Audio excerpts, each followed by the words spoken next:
2,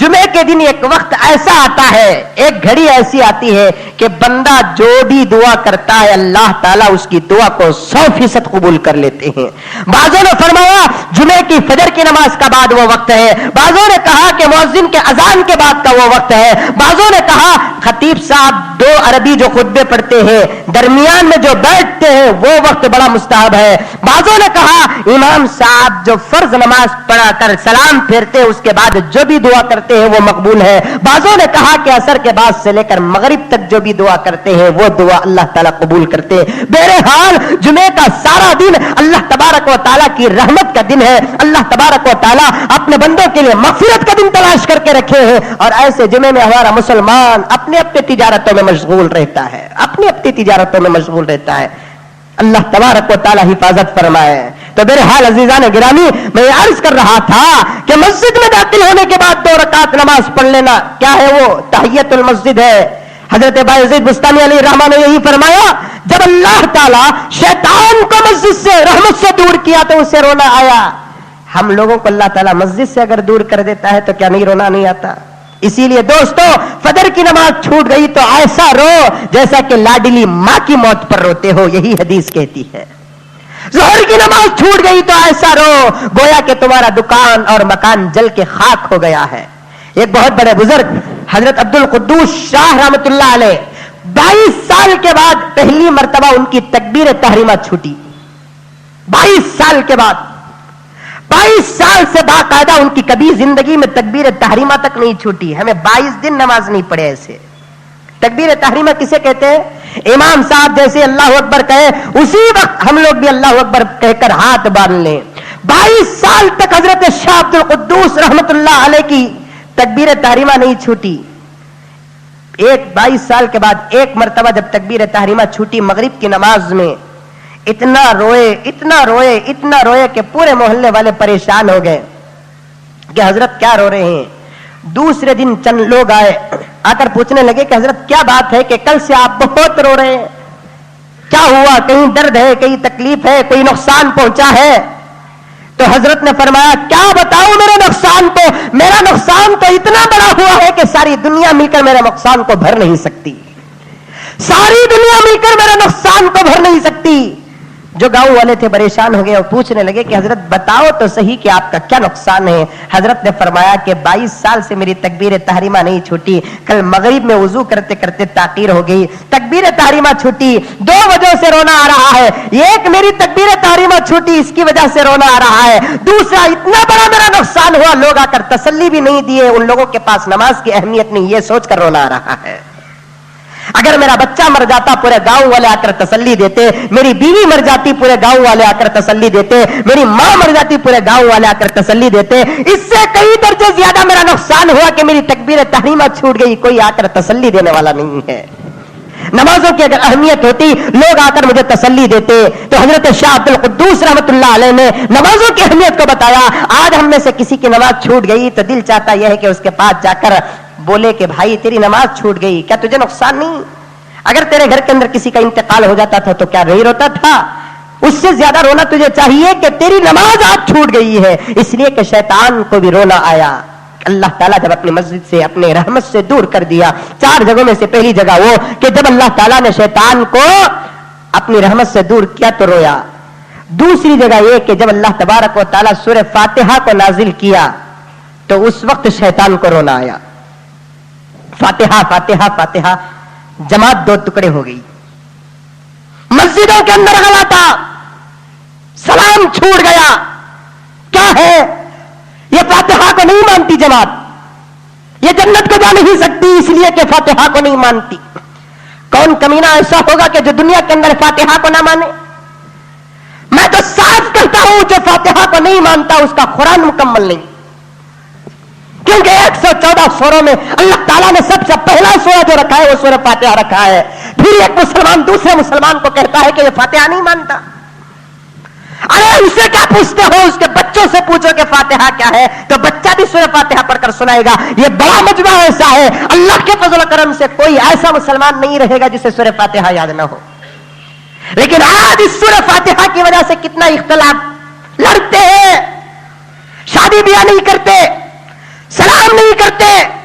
کیوں کہ ایک فاتحہ کی تکرار. ایک جماعت کہتی ہے کہ ہم فاتحہ کے عاشق، ہم فاتحہ کو چاہنے والے.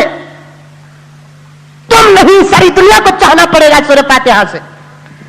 گھٹنے ٹیک کر، سر ٹیک کر سورہ فاتحہ کو تسلیم کرنا پڑے گا.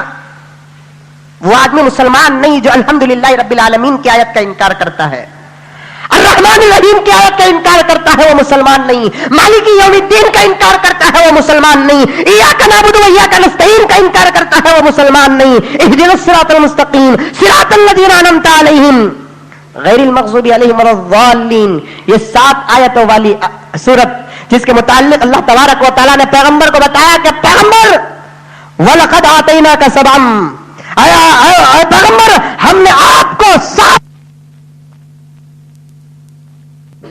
مدرسے الگ ہو گئے، تقریر الگ ہو گئے. سیرت کا جلسہ ہے، سیرت کی تقریر کرنے والا ملا نہیں ہوگا، فاتحہ کی فضیلت بتانے والا ہوگا. حضور صلی اللہ علیہ وسلم کی سیرت کا جلسہ، یہ بڑا بڑا اشتہار لگائیں گے محلوں کے اندر، جلسہ سیرت النبی. اس جلسہ سیرت النبی میں آ کر مولوی اگر تقریر کرتا ہے تو نہ داڑھی کے بارے میں تقریر کرتا ہے، نہ جھبے کی سنت کے بارے میں تقریر کرتا ہے، نہ حضور کی ولادت کے بارے میں تقریر کرتا ہے، نہ حضور کے وفات کے بارے میں تقریر کرتا ہے، نہ حضور کے غزوات کے بارے میں تقریر کرتا ہے، نہ حلال اور حرام کے بارے میں تقریر کرتا ہے. بلکہ باہر ممالک سے فلائٹ میں جس مولوی کو بلا کر اپنے اپنے محلوں کے اندر تقریر رکھتے ہیں، جلسے سیرت النبی کے عنوان پر، میلاد النبی کے عنوان پر، وہ مولوی آ کر لوگوں سے پیسے وصول کرنے کے لیے اس کا موضوع ہی ہوتا ہے سورہ فاتحہ. کیا لا کر رکھ دیا. جا کر دیکھو بدلی ہوئی بائبل پر لوگوں کا اختلاف نہیں ہے، ہمارا قرآن جیسے کا ویسا ہے. اس سورہ فاتحہ پر مسلمانوں کا اختلاف ہے. کہتے ہیں کہ یہ جماعت فاتحہ کو ماننے والی، یہ جماعت فاتحہ کو نہیں ماننے والی. الزام ہے سب فاتحہ کو مانتے ہیں، سب فاتحہ کو مانتے ہیں، لیکن فرق یہ ہے کوئی نماز میں فاتحہ پڑھتا ہے، کوئی مغفرت کے لیے فاتحہ پڑھتا ہے، کوئی ثواب کے لیے فاتحہ پڑھتا ہے، کوئی اپنے آخرت کو سدھارنے کے لیے فاتحہ پڑھتا ہے. تو کچھ ایسے ہوتے ہیں کہ بوندی کے لیے، 11ویں کی بریانی کے لیے، چھپے ہوئے قبروں کے لیے فاتحہ پڑھتا ہے. صحیح معنی میں فاتحہ کا عاشق وہ ہے جو نماز میں پڑھتا ہے. صحیح معنی میں فاتحہ کا عاشق وہ ہے جو ایصال ثواب کے لیے پڑھتا ہے. صحیح معنی میں فاتحہ کا عاشق وہ ہے جو کسی کی مغفرت کے لیے پڑھتا ہے. صحیح معنی میں فاتحہ کا عاشق وہ ہے جو اپنے جسم کی بیماری کو دور کرنے کے لیے پڑھتا ہے. جبکہ اللہ کے رسول نے فرمایا کہ سورہ فاتحہ کے اندر 70 بیماریوں کی شفا اللہ تبارک و تعالی نے رکھا ہے. اگر کوئی آدمی فاتحہ کو بوندی کے لیے پڑھے، فاتحہ کو تکرار کے لیے پڑھے، فاتحہ کو بریانی کے لیے پڑھے، تو پھر دوستو ایسا مسلمان بدعت میں مبتلا ہے. ضرور پڑھ سکتے ہیں آپ، دعا میں بھی سورہ فاتحہ پڑھ کر ایصال ثواب کر سکتے ہیں. وہ زبردستی سختی کے ساتھ عصر کی نماز کے بعد امام صاحب کی دعا میں درمیان میں فاتحہ، کیا معنی ہے اس کا؟ اس کا معنی ہوتا ہے کہ اقرأ الفاتحہ، فاتحہ پڑھو ایصال ثواب کرو. روز کرنا، آج کے اثر میں کر لیا چلو فبیہا جائز، کل بھی کر لیا چلو فبیہا جائز، لیکن روز سختی کے ساتھ کرنا، کسی دن اگر نہیں کرے تو تکرار کرنا، یہ میرا فتویٰ نہیں، سیدنا حضرت امام ابو حنیفہ رحمۃ اللہ علیہ کا مسلک ہے، فتویٰ ہے. مستحب چیز کو بھی اگر کوئی آدمی ضروری قرار دیتا ہے تو وہ مستحب بھی بدعت بن جاتی ہے. ایسا ضروری سمجھنا کہ اس کی وجہ سے تکرار آ جائے تو یہ بدعت ہوتا ہے، ورنہ فاتحہ پر کسی کا اختلاف نہیں ہے. فاتحہ تو سب کو پڑھنے کی چیز ہے. نماز کے بارے میں آتا ہے حکم کہ اگر کوئی آدمی اکیلے نماز پڑھتا ہے تو وہ جب تک فاتحہ نہیں پڑھتا اس کی نماز پوری نہیں ہوتی. امام کے ساتھ اگر نماز پڑھتا ہے تو امام پورے مجمع کے طرف سے سورہ فاتحہ پڑھ لیتا ہے. بہرحال امام کی نماز ہو یا مصلی اور منفرد کی نماز ہو، جب تک سورہ فاتحہ نہیں پڑھیں گے اس کی نماز مکمل نہیں ہوتی. لا صلاۃ لمن لم یقرأ بفاتحۃ الکتاب. صحیح حدیث اللہ کے رسول صلی اللہ علیہ وسلم نے فرمایا اس آدمی کی نماز نہیں ہوتی جس نے اپنی نماز میں سورہ فاتحہ کو نہ پڑھا ہو. یہ ہے فاتحہ. یہ فاتحہ کی قدر کیا چیز ہے، آج کے کسی مولوی کو پوچھنے سے پہلے جس شیطان کی وجہ سے ہم تباہ ہو رہے ہیں اس شیطان کو پوچھو کہ فاتحہ کی فضیلت کیا ہے. آج کے کسی پیر سے، آج کے کسی ملا کو پوچھنے سے پہلے جس شیطان کی وجہ سے ہم گمراہ ہو رہے ہیں نا، اس شیطان کو پوچھو کہ اس فاتحہ کا مقام کیا ہے. ورنہ کیوں رویا فاتحہ کے نازل ہونے پر شیطان؟ سورہ بقرہ نازل ہوا نہیں رویا، سورہ آل عمران نازل ہوا نہیں رویا، سورہ فلق نازل ہوا نہیں رویا، سورہ رحمان نازل ہوا نہیں رویا، سورہ فاتحہ نازل ہوتا ہے تو رونا آتا ہے شیطان کو. کیوں؟ وہ جانتا ہے کہ یہ سورہ فاتحہ کا مقام کیا ہے، اس سورہ فاتحہ کی عظمت کیا ہے. تو دوسری جگہ وہ کہ سورہ فاتحہ کے نازل ہونے پر شیطان بہت زیادہ رویا. کیوں رویا؟ کہ اللہ کو منانے کا یہ واحد دروازہ ہے، اللہ کو منانے کا واحد دروازہ ہے. امی کے پاس جب بچہ مانگتا ہے تو پہلے جا کر امی کو لپیٹتا ہے، ایک دو تین بوسے دیتا ہے. بچے کے چھوٹے موٹے دو تین بوسے سے ماں خوش ہو کر فوراً 1 روپیہ 2 روپے اٹھا کر دے دیتی ہے. تو یوں سمجھو کہ خدا کی رحمت کو اگر کوئی بندہ سورہ فاتحہ پڑھ کر خدا کے دربار میں مانگتا ہے، یہ سورہ فاتحہ نہیں بلکہ خدا کی رحمت کو بوسہ دے رہا ہے. جب جیسے ہی سورہ فاتحہ بندہ پڑھتا ہے تو اللہ کی رحمت کو جوش آتی ہے. وہ خدا جو 70 ماہ کی محبت کرنے والا ہے بلکہ اس سے بھی زیادہ محبت کرتا ہے، بندے کو اس کے تمام خواہشات پورے کر کے رکھ دیتا ہے. سورہ فاتحہ پورے قرآن کا جز ہے. اسی لیے شیطان سمجھ گیا کہ سورہ فاتحہ کیا ہے. دن میں جتنے مرتبہ نماز پڑھتا ہے ایک حساب ڈالیں گے آپ اور میں. دیکھیے صبح کو 2 رکعت سنت نماز، 2 رکعت فرض نماز، تو 4 مرتبہ سورہ فاتحہ پڑھتا ہے کہ نہیں پڑھتا ہے؟ اب ظہر کی نماز لے لو، 4 رکعت سنت نماز، 4 رکعت فرض نماز، 2 رکعت سنت نماز، 2 رکعت نفل نماز، 4 4 8 1 4 12 مرتبہ سورہ فاتحہ پڑھتا ہے. صبح کے 4 اور دوپہر کے 12 کتنے ہوئے؟ 16 ہوئے. پھر عصر کی نماز میں 4 رکعت سنت پہلے، پھر 4 رکعت فرض نماز پڑھتا ہے. 8 اور 16 کتنے ہوئے؟ 24 ہو گئے ہیں. مغرب کی نماز میں 3 مرتبہ 3 فرض ہے، 2 سنت ہے اور 2 نفل ہے، 7 مرتبہ پڑھتا ہے. 7 اور 24 کتنے ہوئے؟ 31 ہوئے. پھر عشاء کی نماز میں حساب ڈالو، 4 رکعت پہلے سنت، پھر 4 رکعت فرض ہے، 2 رکعت سنت ہے، پھر 3 رکعت واجب ہے. 4 4 8 1 2 10، پھر 3 رکعت واجب 13، پھر 2 رکعت نفل نماز پڑھتا ہے 15 اور 30 پر 1 کتنے مرتبہ ہوئے؟ 40 پر 6 مرتبہ اللہ کے دربار میں بندہ بھیک مانگتا ہے کہ اہدنا الصراط المستقیم، اے اللہ مجھے سیدھے راستے پر چلا. مالک یوم الدین، مولا تیرے سوا کوئی مالک نہیں ہے. دن میں 40 پر 6 مرتبہ بندہ خدا کے دربار میں گھگاتا ہے، جبکہ خدا کی ذات تو وہ ہے کہ بندہ 1 مرتبہ پکارتا ہے تو 70 مرتبہ خدا جواب دیتا ہے. خدا کی ذات تو وہ کہ بندہ اگر 1 مرتبہ پکارتا ہے تو اللہ تعالیٰ 70 مرتبہ جواب دیتے ہیں. 40 پر 6 مرتبہ اگر بندہ پکارے تو پھر اللہ کے جواب کا عالم کیا ہوگا. یہ ایک دن کی نماز ہی اسے پکا مسلمان بنانے کے لیے کافی ہے. لیکن افسوس کہ معنی کو ذہن میں رکھ کر ہم لوگ نہیں پڑھتے، مطلب کو ذہن میں رکھ کر نہیں پڑھتے، تفسیر کو ذہن میں رکھ کر نہیں پڑھتے. طوطا مینا کی طرح رٹ لیا، مسجد میں آ کر کھڑے ہو گئے. ارے کم سے کم تم کو پڑھنا نہیں آتا تو پڑھنے والا جو پڑھتا ہے اسے سنو تو غور سے کہ کیا پڑھ رہا ہے. اس لیے کہ سورہ فاتحہ کے اندر تعریف بھی ملے گی، حشر کا مقام بھی ملے گا، اللہ سے مدد کا طریقہ بھی ملے گا، ہدایت کا راستہ بھی ملے گا، گمراہ لوگوں سے بچنے کا طریقہ بھی ملے گا. 46 مرتبہ ایک بندہ عام نمازوں میں جب اللہ کے دربار میں سورہ فاتحہ پڑھتا ہے، شیطان کو معلوم کہ یہ سورہ فاتحہ وہ ہے جو دن میں کم سے کم 46 مرتبہ اللہ اور اللہ کے رسول کا بندہ اور غلام پڑھتا ہے. میں لاکھ اس کو گمراہ کروں لیکن 1 مرتبہ سورہ فاتحہ پڑھے گا، میری پوری گمراہی تباہ ہو جائے گی. اسی لیے شیطان جب جنت سے باہر نکلا خدا سے چیلنج کیا کہ مولا تو نے اس بندے کے لیے، انسان کے لیے جنت سے باہر کر دیا، اب تو اجازت دے کہ میں اس کے اندر گھسنا چاہتا ہوں، اس کے دل میں گھسنا چاہتا ہوں، اس کے خون میں گھسنا چاہتا ہوں. اللہ نے فرمایا کہ تو گھس کے کیا کرے گا؟ شیطان کہتا ہے کہ مولا میں گھسوں گا، آنکھوں میں گھسوں گا تو حسین لڑکیوں کو دکھاؤں گا، ہاتھ میں گھسوں گا تو مظلوموں کو مارنے پر لگاؤں گا، پیر پہ گھسوں گا تو غلط راستے پر چلنے کے لیے قدم اٹھاؤں گا، پیٹ میں گھسوں گا تو حرام کھانے پر مجبور کروں گا، زبان میں گھسوں گا تو گالی گلوچ سننے پر مجبور کروں گا، کان میں گھسوں گا تو گانوں کا مزہ دلاؤں گا. اللہ فرماتے ہیں کتنا گناہ کرائے گا؟ شیطان کہتا ہے کہ 10 مرتبہ گناہ کراؤں گا. اللہ فرماتا ہے کہ تیری اتنی ہی طاقت، اور شیطان کہتا ہے کہ اگر تو مجھے اور اجازت دے تو اور میں کراؤں گا. 10 پر 10 10 پر 10 10 پر 10 بڑھتے پڑھتے